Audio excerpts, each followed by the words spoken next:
Кабери заявил, что в визите Путина нет ничего необычного. Иди Курбан в Таджикистане отметят 9 июля. В результате беспорядков в Нукусе погибло 18 человек. Россия снимает все ограничения на въезд через сухопутную границу.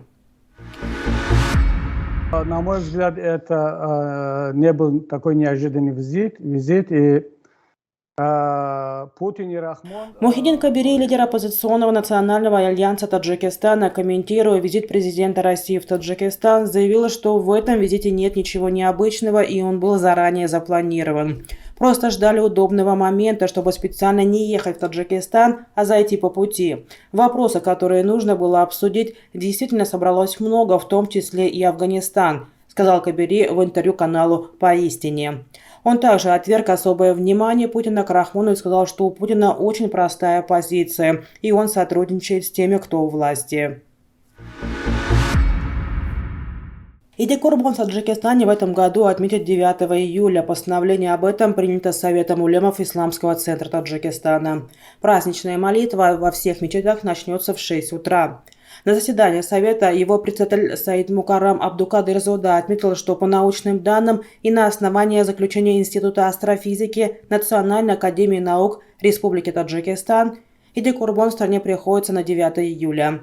Он поздравил членов Совета с наступлением Иди Курбан, который отмечается 10 числа месяца Зуль-Хиджа.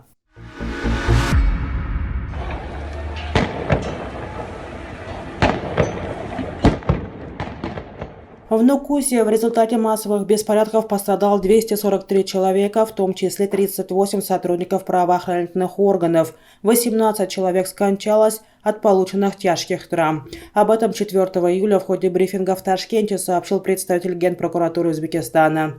Как сообщают местные СМИ, со ссылкой на начальника информационной службы Нацгвардии Даврона Джуманазарова, 516 граждан, задержанных на месте беспорядков 1-2 июля, переданы в ВВД. В их отношении ведутся следственные действия, часть из них допрашивают, а к некоторым применили административные меры. Также сегодня власти Узбекистана на фоне массовых кровопролитных протестов в Каракалпакстане приняли решение сохранить положение о суверенитете этого региона и праве народа Каракалпакстана на отделение от Узбекистана. Сегодня парламент Узбекистана внес соответствующие изменения в Конституцию.